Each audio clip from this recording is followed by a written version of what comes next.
Get ready to learn Canadian, Brandon Ingram. Before we jump into the trade details, I just want to say I'm doing a Pelicans perspective on this trade as well. So make sure you're subscribed and on the lookout for that. And with that said, the details are Brandon Ingram for Bruce Brown, Kelly Olynyk, a first and a second.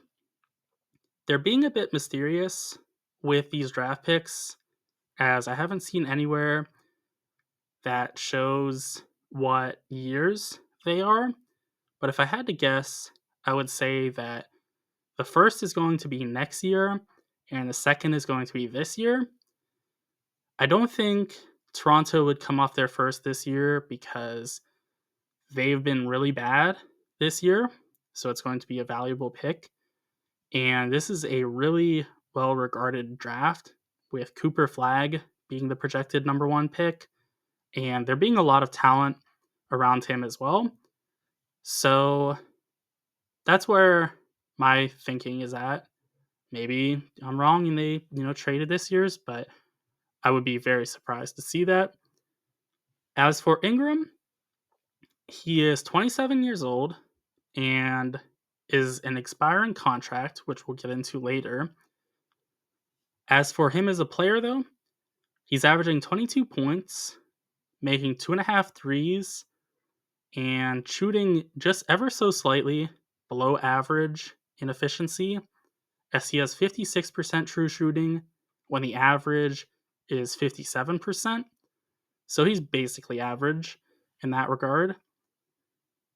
One thing about Ingram is, though he looks like a prototypical basketball defender, he is not actually very good on that side. In fact, I would say he's rather poor in that regard. He does offer some switchability because he does have great length, but he's not great at keeping the offensive player in front of him, and he'll also get, pushed around a bit because he's not the strongest. And with that said, one thing he does have that could be an interesting asset moving forward is his playmaking abilities, as he averages 5 assists a game, which is very nice. The one thing I don't love is that he has 4 turnovers a game, so that's a bit higher than you'd like to see. That's almost a 1-to-1 ratio of assists to turnovers when you're looking for, 2-to-1 or above. So it's something he needs to work on, but he's showing some proficiency there. So that could be valuable to the Raptors, and they really could have a nice trio of playmaking forwards or like big guards. I don't know how it's going to be labeled, but Scotty Barnes is a very solid playmaker, as he has 6.5 assists and 3.1 turnovers a game.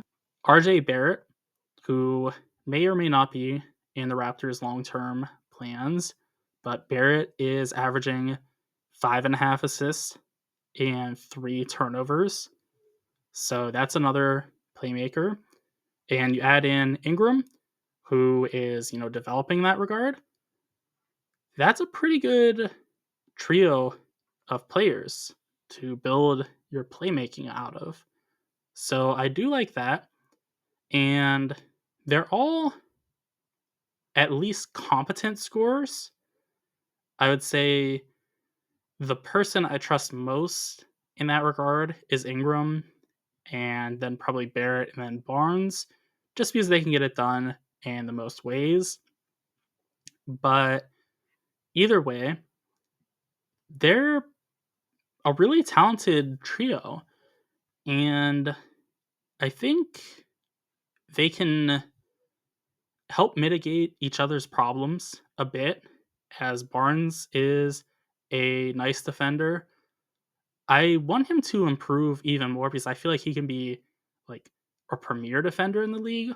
he hasn't quite gotten there yet. And he's been in the league, I think, for 4 years now. So who's to say if he ever will? But Barnes can take on the hard assignments. Ingram can get, the weakest player on the other team, assuming they're like, somewhat similar in size. And then Barrett can kind of be in the middle. So I think that's a nice trio. I think it's rather versatile. And defensively, too, there's just length to them that, that's something Toronto has liked for a while now, it seems, is players that are long. So my only hesitation with this move is that, one, Ingram is expiring on his contract. That is always an iffy proposition because even, if you're a really well regarded destination for players, like, say, Los Angeles for the Lakers primarily, more so than the Clippers, even though they're both in Los Angeles, there's always that chance that the player doesn't resign.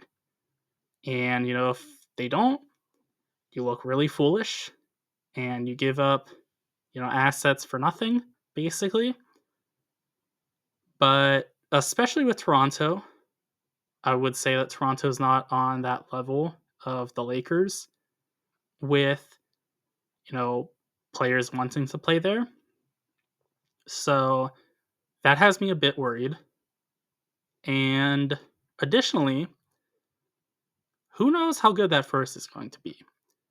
Because right now, the Raptors are the 26th best team in the league in win percentage.